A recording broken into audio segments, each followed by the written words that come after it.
You're listening to Women in Sports, a weekly conversation with the legends, rising stars, and athletes making history in Minnesota and beyond. This episode brought to you by Franzen Bank and Trust. Welcome to the Women in Sports podcast. I'm Marielle Mose. Today's guest is Mya Hooten. She is a standout gymnast for the Gophers. She earned 9 perfect 10s on the floor during her college career.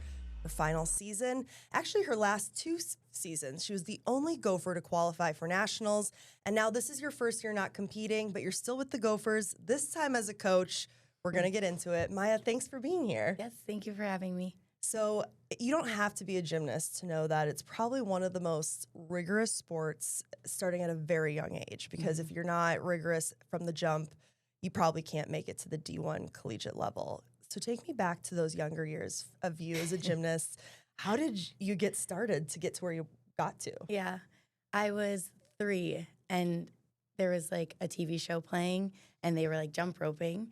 And I grabbed like a cable cord in this box and I started like doing it. Like I was trying to jump rope and I was just crazy and energetic. So my parents were like, we got to put her in a sport. So gymnastics it was. Oh my gosh, what a crazy way to get started, just grabbing a cord and being like, I'm going to make this work. And you grew up in Chaska, Chanhassen? Woodbury. Woodbury, yes. Okay. And then I moved to Chaska my senior year. Okay, gotcha. So you're from Minnesota. Yeah. Where did you get into gymnastics right away? Did you find a place that you kind of called home from little years to high school? Yes. When I first started, it was Rising Stars. It was like down the street. And then I stayed there for a few years. And then I moved to like 2 other gyms just to find a different home, a different route I wanted to go. And then my senior year, my best friend moved to this gym called Classic in Chanhassen. And I decided to follow her because she was like, you would have so much fun here and it's just a better environment for you and you'll thrive. So we moved to Chaska and then I went to Classic. Nice. Yeah. At what how old were you when you realized I have a gift at this? Like I can really lean into this and take this all the way. Yeah. I think my sophomore year in high school at nationals, I had no idea. And Rich, he was our old assistant coach and he was in our nationals rotation because he coached at TCT, a different club. And he was in my rotation for nationals and he was the U of M assistant coach. And he like was talking to my coach about like my floor routine. And I was like, wait, what? I was like, oh my gosh. So sophomore year in high school. Wow. So that's kind of later in the game than most people probably realize, like, oh, I'm going to be a collegiate gymnast or an Olympic gymnast. Mm-hmm. You kind of realize later in life. Yeah. Sure. What kind of message would you have then to kids that maybe feel this pressure to figure it out or be aggressive so young? Because clearly you made it work by still kind of having fun along the way. Sure. Yeah. I feel like sometimes it doesn't snap right away for every athlete is different and you'll hit your peak later in life. And I think that was me. I started to go uphill like later, and that's totally fine. I think just keep working hard and know your goals and you'll be all right. If I recall, you have lots of siblings, right? Yeah. Where are you in the lineup? I am kind of in the middle. I have an older brother. He's 26. And then it's me and my little sister. She's a senior. She plays hockey for Stillwater. And then I have a little sister that's just starting 6th grade. Wow. Yeah.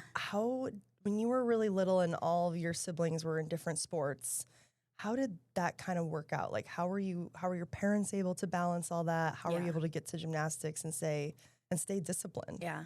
My brother actually drove me to practice a lot and my grandma. So I'm very thankful for them because my mom would be at work or be with my younger siblings. So my brother and my grandma would drive me to practice a lot. But they would make every meet. My mom would make every meet. So. Amazing. Yeah. Did you have to do a lot of self-discipline without, like, since there were so many cooks in the kitchen at your house, like, did you have to kind of motivate yourself to stay focused? Yeah, for sure. For sure. How did you do that at such a young age? I just knew where I wanted to go in life and I needed to really be there for my family and for myself. So just prioritizing school and gymnastics and all that. Yeah. What was that moment like when you got the offer to go to the U of M and represent your home state on your chest? It was a dream. Like it was, I remember getting a call from Jenny Hansen, the head coach, and she like offered me, and I was like, what? I said yes immediately. I was freaking out. And I was running around the house like screaming at my mom, and she's like, oh my gosh. So it was a blessing. So amazing. What did that mean for your family to be able to not just stay home and so they could continue to watch you, but to get like a full ride and go to college? So much. My mom was like in tears because she didn't have to pay for my college. So it was like we were all very grateful. And of course, my whole family can stay and watch the home meets, and they never missed a meet. So it was great. Amazing. Yeah. We talked about this before we started recording. You had a very bizarre freshman year. It was 2020. Yeah. Walk me through what that was kind of like for you to start your college career off in such a bizarre setting. Yeah. So 2020 was COVID, and we didn't get a summer. Usually the freshmen come in June, and we didn't get to come in June because everything was shut down. There was no dorms or anything. So we came in August, just like traveling back and forth from home because all the Minnesota kids, we had a lot of Minnesota kids on the team in my grade.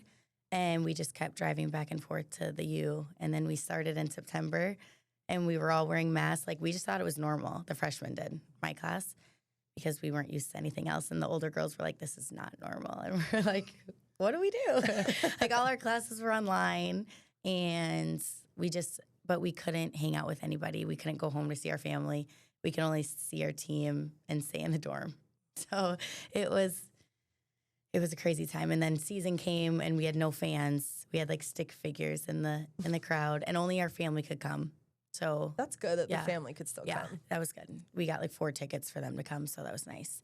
And then we made it to nationals. Still had to wear our masks, and there was a little bit more fans there, so that was nice. But it was very different from the next year. What was it like competing in such a high aerobic sport with a mask on? Yeah. Well, we had to wear it everywhere, but when we got to compete, we could take it off. Yes. Good. Okay. So that was nice. But one year, I think it was my sophomore year, I just got COVID. It was before our inter squad. And like 5 days, you have to like keep your mask on. So I competed bars with a mask on my face. Yes, at the inter squad. It was harder. Like, it was definitely hard to breathe after, but it was fine. When you got to go from no fans to fans, what was that experience like to finally be like, I have fans, but also the pressure's got to be so much different. Yeah. I remember we had our intro, and we walk out and we wave, and I was next to Allie. She was a junior, and I was like, is this how many fans we get? Like, I was like, wait, this is so crazy. We have a lot of fans in the crowd. Yeah, we were definitely nervous, my class, because we weren't used to that at all. But it was so fun. You don't even notice when you salute and you go. So that's good. Yeah. And you probably were used to pre-college, high school years competing under a lot of pressure. You don't get to where you are without that experience. And as I mentioned in the intro, 9 perfect 10s in your career. Walk me through the first perfect 10. What year was it? What were you competing in at the moment? And what was that like? It was 2020 freshman year. It was, yes. So there was no fans, but it felt like there was fans. I felt like I was dreaming on a cloud. Like, I think that was the loudest the arena ever got during that time. But it was on floor. It was senior night. So it was just a special moment. I remember the first meet, I got a 9.95, and we went to practice the next day, and my head coach was like, you can get a 10. And I was like, no, what? Are you serious? And then senior night came, and I just hit the best routine that I possibly could, and they gave it to me. And I was crying. My teammates were crying. I was like, oh my gosh, it was crazy. And getting 8 more after that. Yeah. Did you ever get used to the feeling? Like, did it ever see like, oh man, like I should be getting 10s now. I'm expecting it, or like, what? As you kept going, like, did they still remain this huge high? Yeah. It every time I got a 10, it felt like the first one. It was like I never expected it. It just would happen, and it's the best feeling when your teammates are all jumping and like hugging you, and they care about you. The support is amazing. What were the 2 competitions that you kind of decisively like stood out in? Was it mostly vault and floor? Yeah, vault and floor. Okay. Yeah, and then I competed bars. Okay. At what point did you kind of know, like, these are my 2 strong suits and I'm going to really go after those? Yes. I think Honestly, after my freshman year. After the first meet on floor, I knew I was like, okay, I can be good on floor. And then vaults, I struggled a little bit in the beginning of my freshman year. The first meet, I like flipped over the vault table and landed on my butt. And thank goodness there was no fans. That would have been embarrassing. But then I overcame it. But I think after a few meets, I got my 1.5 on vault. And then I was like, okay, I can. And they pushed me like back in the lineup. So I kind of knew then. What about the floor do you love so much? Because that is, to me, like such a unique skill set in gymnastics because it's more dance involved and way more performance based. For you, what do you like about it so much? Yeah, I just like looking at the crowd and like reeling them in with my dance and my facial expressions. Like it just looks like I'm having a blast out there, which I am. So, and also the tumbling, like I'm just flipping in the air and twisting and then I land on my feet. I'm like, how do I do that? How do I do that? But it's amazing. It's like so thrilling. So I love hearing you say that because that's what we're all saying at home. We're like, how is she doing that? And we're like, I don't know. And I love that you have the same inner monologue. Yeah. Yep. Speaking of the inner monologue, I think Simone Biles really brought mental health to the forefront, removing herself because of the twisties. Yep. Is this something you've ever battled, mental health, in competition?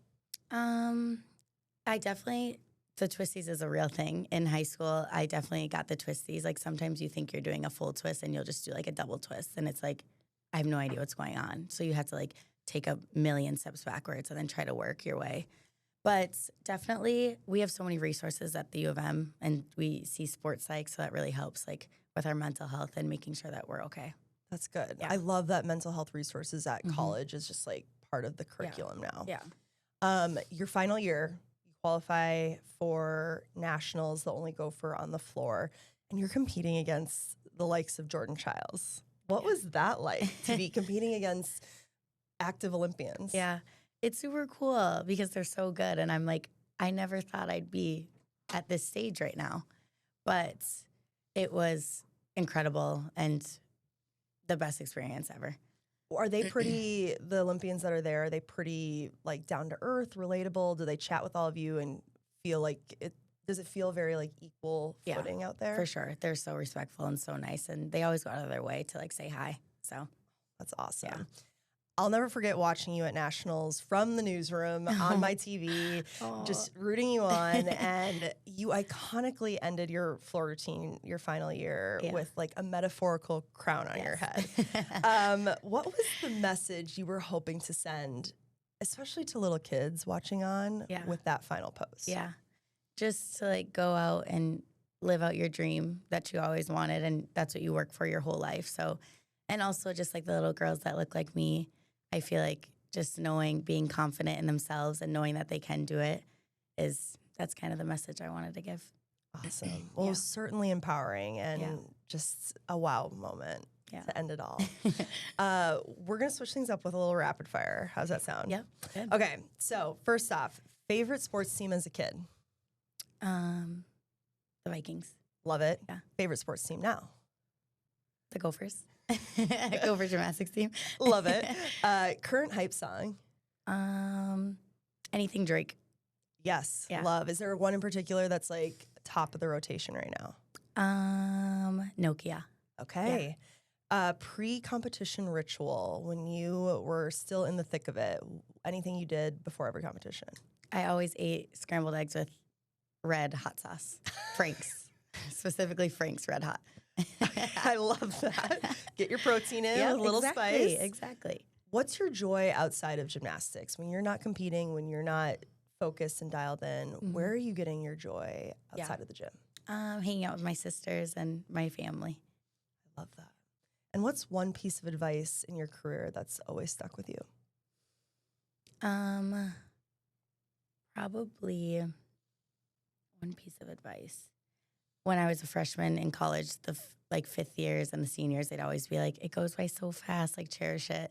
And now looking back, I was like, wow, it really does go by really fast. Like, so really enjoy every single moment. Now being out of it, I was like, that went by so fast. So that was. Really does. It does. It does. Yeah, I remember hearing the same thing. And I'm like, sure. I know. And then I'm like, I'm a fifth year. This is the last routine I'm doing. Okay. Speaking of, you're now in your next chapter. Yeah. You're still repping the M as you are right now, Yeah. but this time on the other side of the team, you're a coach. Walk me through that decision and how you decided to come back in this role. Yeah. We always talked about, every year I would be so sad that it's the next year. I'd be like, wait, now I'm a junior, I'm a senior, now I'm a fifth year. I'm like, wait, I don't want to leave. And my coach like knew that, my head coach. And she was like, we have to find a way for you to like stay in it somehow. So I was going to student coach and just take like a few classes and then coach there. And then it turned out that the 2 assistants left. So then I was like, I sent her a message and I'm like, yeah, can you send me the application? She sent me the application and then I applied and I was like, okay, I guess we'll see. So it just kind of worked out for me. So you're Mya Hooten, assistant Gopher women's gymnastic coach. Yes. Oh, that title sounds so good. It's a full-time job, right? It is a full-time job. Okay, but are you still studying right now? I understand you're pursuing your master's too, right? I graduated with my master's last May. Yes. Okay, so you're done with school. I'm done. Amazing. Yes. Okay. What has, I think so many people, whether you're an athlete or not, it could be your career, they go through identity crisis. Like, I think about if I ever leave TV news, I've been doing this my whole life, I will have a huge identity crisis if I leave.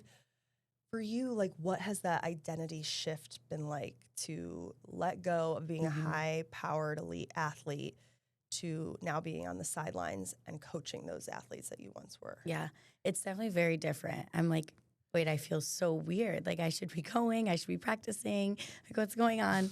But I think it was a good bridge for me, like a good transition to stay in it, but still just be in a different role. I think this is like, that was the perfect way it could play out. So it's been really fun though. Good. Your season officially starts in January, but you guys are already are you practicing at all yet? Yes. Okay. How has that been to literally coach the seniors that were juniors and your teammates last season? That was like a big part of my interview process was like, how are you going to not be their teammate, but be their coach? So when I got the job, we did have like a meeting with the girls and we were like, Maya's not your teammate anymore. She's your coach. And they've been so respectful. It's been so easy with them. Like, good. I was like a little nervous. I was like, I don't know how they're going to respond to me or react to me, but it's so easy to coach them. Good. So, yeah. And there's so much comfortability there that probably helps too. Yeah, it does. Are you still like in practice? Like if you're trying to help with something, are you like, let me just show you. I'm just going to demo this real quick because you still got it in you. You're not far removed.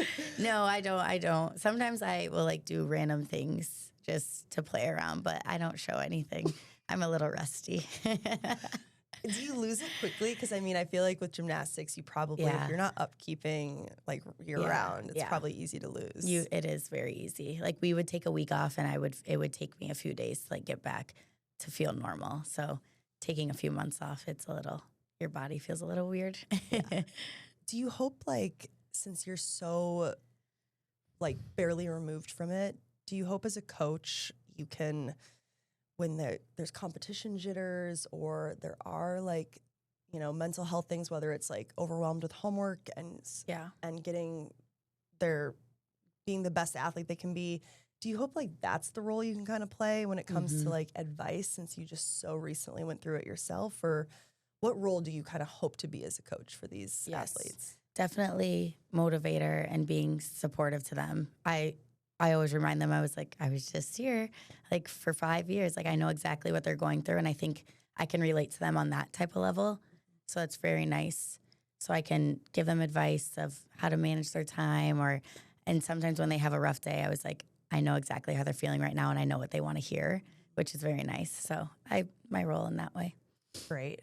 What are some of the goals for this upcoming season that you want for this team? I mean, the gymnastics team has really been on such an upward trajectory in the Big Ten and, getting close to like that nationals position, sending a couple individual athletes. Like, what are you hoping for this upcoming season? Yeah, we're always wanting to win a Big Ten championship and always to make it to regionals and to day 2. And after day 2, you do your best and you see if you make it to nationals. So that's definitely one of our biggest goals.